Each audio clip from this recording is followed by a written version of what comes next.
May butas ba ka sa mo?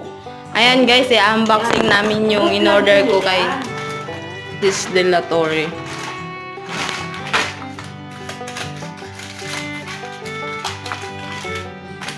Punda.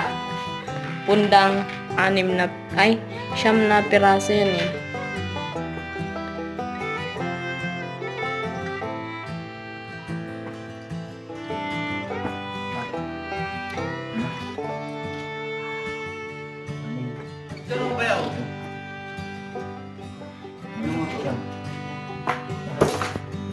Yan guys. Maganda yung tela niya guys. Kasi malambot tapos hindi siya mainit. Yan, thank you Sis De La Torre. Malaki din yung punda.